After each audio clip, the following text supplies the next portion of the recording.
எல்லாருக்கும் வணக்கம். நாம இன்னைக்கு பார்க்க போற மிஷின் வந்து மினி வேக்யூம் சீலிங் மிஷின் வாங்க இது. அப்புறமா இதுக்கு இன்னொரு பேர் வந்து ஹவுஸ் ஹோல்டிங் வேக்யூம் சீலர்னு வாங்கும். இது வந்து உங்களுக்கு என்ன பர்பஸ்க்கு யூஸ் ஆகும்னா சின்ன சின்ன பேக்கெட்ஸுங்கோ கொஞ்சம் கம்மி குவான்டிட்டியில் இருக்கிற வேக்யூம் பண்றதுக்கு இது யூஸ் பண்ணுவாங்க. இதோட மாடல் வந்து எப்படின்னா உங்களுக்கு DZ300 சொல்லிட்டு மாடல் நம்பர். இப்போ இதுல வந்து உங்களுக்கு ஓப்பனிங் வந்து ரெண்டு பக்கமும் இருக்கும். இந்த நாசில வந்து ஜஸ்ட் இங்க இழுக்கிற மாதிரி ஒரு கொடுத்துருப்பாங்க. ஸோ இந்த மிஷின்ல என்ன அட்வான்டேஜ்னா உங்களுக்கு நம்ம ஆல்ரெடி இது பழைய வீடியோ போட்டுக்கிறோம். அந்த வேக்யூம் மினி மாடல் வந்து உங்களுக்கு கொஞ்சம் கேஜ் கம்மி இருக்கும். இதுல வந்து டிரான்ஸ்ஃபார்மர் கொஞ்சம் ஹெவி பண்ணிக்கிறோம், பம்ப் கொஞ்சம் ஹெவி பண்ணிக்கிறோம். ஸோ அப்புறமா இதுல இன்னொரு அட்வான்டேஜ் என்னன்னா வந்து சீலிங் ஹீட்டிங் யூனிட் வந்து ஃபர்ஸ்ட் பழைய மிஷின்ல வந்து 3mm இருந்தது. ஆனா இந்த மிஷின்ல வந்து உங்களுக்கு 5mm கொடுத்துக்கிறோம். பாருங்க 5mm இருக்குது இதோட சீலிங் யூனிட். ஸோ அப்ப என்ன ஆகும்னா உங்களுக்கு லீக்கேஜ் அதிகமா வர வாய்ப்பு இல்லை. ஸோ லீக்கேஜ் ஆகாது. பழைய மிஷின்ல வந்து நம்ம 3M இருந்தது, இதுல 5M கொடுத்துருக்கிறதால உங்களுக்கு ஸோ டிரான்ஸ்ஃபார்மர் கொஞ்சம் ஹெவி கொடுத்துக்கிறோம், அப்புறம் பம்பு கொஞ்சம் ஹெவி இருக்குது. இது வந்து உங்களுக்கு சைனா மேக்கு. ஸோ இதுல வந்து நம்ம இந்த மிஷின் எப்படி ஆப்ரேஷன் பண்ணாலும் நம்ம செக் பண்ணி பார்க்கலாம். அதுக்கு முன்னாடி இந்த மிஷின்ல வந்து மேக்ஸிமம் 280mm வரைக்கும் தான் நீங்க சீலிங் விர்த் பண்ண முடியும். சீலிங் விர்த் சீலிங் போச் வந்து 280mm வரைக்கும் பண்ண முடியும் மேக்ஸிமம். அதே மினிமம் வந்து உங்களுக்கு 40mm இருந்து பண்ண முடியும். பவுச்சோட பிரித்து அந்த பவுச்சோட அகலங்கிறது பாத்தீங்கன்னா அது வந்து 40mm இருந்து பண்ண முடியும். அதே உங்களுக்கு மேக்ஸிமம் வந்து 280mm அதாவது 28 சென்டிமீட்டர் வரைக்கும் பண்ண முடியும். இப்போ நாம இதோட ஒர்க்கிங்கும் அப்புறமா ஸோ வித்தியாசமான ஐட்டம்கள்லாம் போட்டு இதுல நம்ம வேக்யூம் பவுச்ல போட்டு செக் பண்ணி டெமோ பார்க்கலாம். பாருங்க இப்போ நம்ம ஆன் பண்ணி செக் பண்ணலாம். ஃபர்ஸ்ட் பவர் பட்டன் ஆன் பண்ணிக்கோங்க. ஆன் பண்ண உடனே உங்களுக்கு ஆன் பண்ணி சொல்லுவாங்க. ஆன் பண்ண உடனே ஆக்டிவேட் ஆயிடும். சரிவா?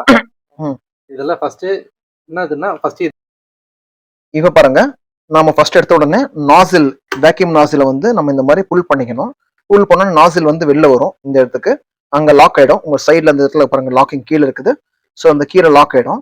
நீங்க ப்ரெஸ் பண்ண அப்புறமா திருப்பி ரிலீஸ் ஆகிற மாதிரி வரும். ஸோ அதுக்கு அடுத்தாப்புல வந்து உங்களுக்கு சீலிங் டைமர். இந்த சீலிங் டைமர் வந்து நீங்க இன்க்ரீஸ் பண்ணிக்க முடியும். உங்க பவுச்சுக்கு தகுந்த மாதிரி இந்த வேக்யூம் பவுச் வரும் பாத்தீங்கன்னா அது திக்னஸ் தகுந்த மாதிரி நீங்க செட் பண்ணிக்கணும். ஃபர்ஸ்ட் ஒரு பவுச் நீங்க செக் பண்ணிட்டு அதுக்கப்புறமா செட் பண்ணிக்கோங்க. அப்புறமா இது வந்து ஆன். இப்போ நீங்க ஆன் பண்ணா டேரக்டா ஆன் ஆயிடும். எப்பயுமே நீங்க என்னன்னா ஆன் ஆயிடும். ஜஸ்ட் நீங்க எப்பயுமே வேக்யூம் பவுச்சை ஃபர்ஸ்ட் இது செட் பண்ணிட்டு அப்புறம் எல்லாம் க்ளோஸ் பண்ணிட்டு அதுக்கப்புறமா தான் ஆன் பட்டன் ப்ரெஸ் பண்ணணும். இப்போ நாம பவுச் போட்டு செக் பண்ணி பார்க்கலாம். ஐட்டம்ஸ் போட்டு செக் பண்ணி பார்க்கலாம். இப்போ நாம பாஸ்மதி ரைஸஸ் வந்து செக் பண்ணலாம் பாருங்க. ஃபர்ஸ்ட் நாசில்ல உள்ள இன்செக்ட் பண்ணிட்டு டச் பண்ணிடணும் அதுல. அப்புறமா இந்த பக்கம் அந்த பக்கம் ப்ரெஸ் பண்ணணும். பாருங்க அந்த பக்கம் ரெண்டு பக்கம் ப்ரெஸ் பண்ண சவுண்ட் கேட்கும் உங்களுக்கு.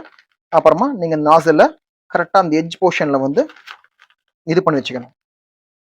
அப்புறமா இங்க வேக்யூம் போச்சு ஃபர்ஸ்ட் டைமிங் செட் பண்ணிக்கணும். ஏன்னா இந்த வேக்யூம் போச்சு நம்ம கொஞ்சம் அதிகப்படுத்திக்கணும். இப்போ ஒரு 3 வச்சுக்கலாம். நம்ம 3 வச்சுட்டு ஜஸ்ட் நம்ம இதை செட்டில் பண்ணிட்டு ஜஸ்ட் இப்போ நம்ம ஆன் பட்டன் ப்ரெஸ் பண்ணா வேக்யூம் ஆரம்பிச்சிடும். பாருங்க உங்களை நீங்க கொஞ்சம் அந்த இடத்துல நீங்க கொஞ்சம் ப்ரெஷர் கொடுத்தீங்கன்னா ஆட்டோமேட்டிக்கா உங்களுக்கு இன்னும் வேக்யூம் ஆகிற வரைக்கும் வேக்யூம் பண்ணிக்கலாம். இதே மேனுவல் வேக்யூம்ன்றனால உங்களுக்கு எவ்வளோ வேக்யூம் வேணுமோ அவ்வளோ வேக்யூம் நீங்க பண்ணிட்டு அதுக்கப்புறமா நீங்க இந்த பாரோட செட்டிங்கை ப்ரெஸ் பண்ணீங்கன்னா சீலிங் ஆயிடும். பாருங்க பார் ப்ரெஸ் பண்ண உடனே அந்த நாசில் வந்து வெளில போயிடும். பாருங்க ப்ரெஸ் பண்ண உடனே நாசில் வந்து உங்களுக்கு வெளியில போயிடுச்சு. இப்போ உங்களுக்கு பஸ் சவுண்ட் கேட்கும். சீலிங் பஸ் சவுண்ட் கேட்கும். அப்புறமா நீங்க எடுத்தீங்கன்னா போதும். ஜஸ்ட் இந்த பக்கம் பட்டன் இருக்கும், அதே மாதிரி அந்த பக்கமும் ஒரு பட்டன் இருக்கும். நீங்க ப்ரெஸ் பண்ணீங்கன்னா ஓப்பன் ஆயிடும். ஸோ இப்போ பாருங்க பாருங்க சீலிங் வந்து உங்களுக்கு 5M சீலிங் எடுத்துருக்கிறதால உங்களுக்கு ஃபினிஷிங் நல்லா வந்துருக்குது பாருங்க. ஸோ ஜஸ்ட் நீங்க என்னவே நீங்க டேப் பண்ணி கீழே எடுத்து பண்ணா கூட உங்களுக்கு கல் மாதிரி இருக்கும் பாருங்க. ஸோ உங்களுக்கு யூசர் ஃப்ரெண்ட்லியா இருக்கும் இது. இது வேக்யூம் போச்சு இது. பாருங்க நம்ம இன்னொன்னு பண்ணி பார்க்கலாம். ஆஃப் பண்ணிக்கோங்க. நாசில் தள்ளிடுங்க திருப்பி. இந்த சேம் ப்ரொசீஜர் ரிப்பீட் பண்ணிட்டே இருக்கணும் நீங்க. பாருங்க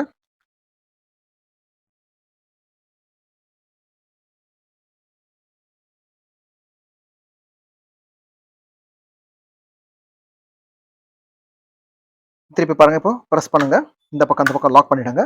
லாக் பண்ணிட்ட அப்புறமா சேம் ப்ரொசீஜரை ஃபாலோ பண்ற மாதிரி இருக்கும். திருப்பி பாருங்க. இதுல என்னன்னா உங்களுக்கு எவ்வளவு வேக்யூம் வேணுமோ அவ்வளவு தகுந்த மாதிரி நீங்க யூஸ் பண்ணிக்கலாம். எனக்கு கொஞ்சம் லைட்டா போதும் வேக்யூம்னா அந்த மாதிரி லைட்டா போதுன்ற போது நீங்க அந்த பாரை ப்ரெஸ் பண்ணணும். பாருங்க, இந்த பாரை ப்ரெஸ் பண்ணி பிடிச்சிக்கிட்டீங்கன்னா உங்களுக்கு சீலிங் டைம் ஆஃப் ஆச்சு. அது ஆஃப் ஆகி ஜஸ்ட் கொஞ்சம் ஹோல்ட் பண்ணணும், ஏன்னா அது கூலிங் ஆகணும். அதுக்கப்புறமா நீங்க விட்டீங்கன்னா ஆகும். பாருங்க, இப்போ சீலிங் ஆயிருக்கும். பாருங்க பாருங்க 5M சீலிங் விர்த் ஆகிக்குது. ஸோ ஃபினிஷிங் நல்லா வந்துருக்குது பாருங்க. ஸோ சேம் அதே மாதிரி உங்களுக்கு ஆடாக வந்துருக்கும் பாருங்க. ஸோ ஆடாக இருக்கும் பாருங்க. சீலிங் 5M க்ரூ வர்றதால உங்களுக்கு இடமும் கன்சம்ஷன் கரெக்டாக இருக்கும். ஸோ இதில் உங்களுக்கு அட்வான்டேஜ் என்னன்னா, வேக்யூம் பண்ணும்போது நீங்கள் பேக் பண்ணும்போது இடம் கன்சம்ஷன் நல்லா இயரெல்லாம் அவுட் ஆகிட்டு செல்ஃப் லைஃபும் கொஞ்சம் நல்லா வரும். இப்போ நம்ம பண்ணிக்கிற எல்லாமே வேக்யூம் பண்ணிக்கிற எல்லாமே நம்ம டிஸ்பிளே பண்ணிக்கிறீங்க. ஸோ இந்த மிஷின் வந்து எப்படின்னா உங்களுக்கு லோ பர்பஸ்க்கு யூஸ் பண்ணலாம். மீன்ஸ் வீடு, அப்புறம் திருப்பி ஸ்மால் ஸ்கேல் இண்டஸ்ட்ரீஸ் அவங்க பண்ணலாம். ஒரு நாளைக்கு 150 போச் பண்ணுறீங்க தான் பண்ண முடியும். இந்த போச் பண்ணுற அப்படின்னா உங்களுக்கு ஒரு 20 போச் கொடுத்தீங்கன்னா கொஞ்சம் கேப் கொடுத்து திருப்பி கொஞ்சம் நேரம் பண்ணுங்க. ஏன்னா இது பிளாஸ்டிக் பாடி. ஸோ இதில் டிரான்ஸ்ஃபார்மர் போட்டுருக்கனால ஈட்டிங் எலிமெண்ட் மெல்ட் ஆச்சுன்னா பிளாஸ்டிக் பாடி மெல்ட் ஆகிற வாய்ப்பு உண்டு. ஸோ அதால கொஞ்சம் கேப் கொடுத்து நீங்கள் பண்ணலாம், தாராளமாக இதில் பண்ணலாம். ஸோ இவ்வளவும் இதெல்லாம் பண்ணிக்கிறது. ஸோ ஸ்மால் ஸ்டார்ட் அப் கம்பெனிங்கோ ஸ்மால் ஸ்கேலில் பண்ண ஆரம்பிக்கிறேன், இப்போ தான் நான் பண்ண போகிறேன், டெஸ்ட் பண்ணுறேன் அப்படின்றவங்க இதை யூஸ் பண்ணி பண்ணலாங்க. ஸோ இதுக்கு வேக்யூம் போச்சு யூஸ் பண்ண முடியும், எல்டி போச்சு யூஸ் பண்ண முடியும். பட் வேக்யூம் போச் பண்ணால் செல்ஃப் லைஃப் அதிகம், அதை ஞாபகம் வச்சுக்கோங்க. அவ்வளோதான். ஸோ உங்களுக்கு இந்த வீடியோ பிடிச்சிருந்துச்சுன்னா லைக் பண்ணுங்க, ஷேர் பண்ணுங்க, சப்ஸ்கிரைப் பண்ணுங்க, மறக்காம பெல் ஐக்கானை கிளிக் பண்ணுங்க. அப்பதான் நம்ம போடுற எல்லா வீடியோ உங்களுக்கு வந்து சேரும். அப்புறமா இந்த மிஷினை பத்தி இன்னும் டீடைல்ஸ் தெரிஞ்சுக்கணும்னா கீழே இருக்கிற வாட்ஸ்அப் நம்பருக்கு வாட்ஸ்அப்போ இல்லை காலோ பண்ணுங்க. பண்ணீங்கன்னா நான் எங்க ஆளுங்க வந்து டீடைல்ஸ் உங்களுக்கு கொடுப்பாங்க. ஸோ இந்த வீடியோ பார்த்ததுக்கு ரொம்ப நன்றி. வணக்கம்.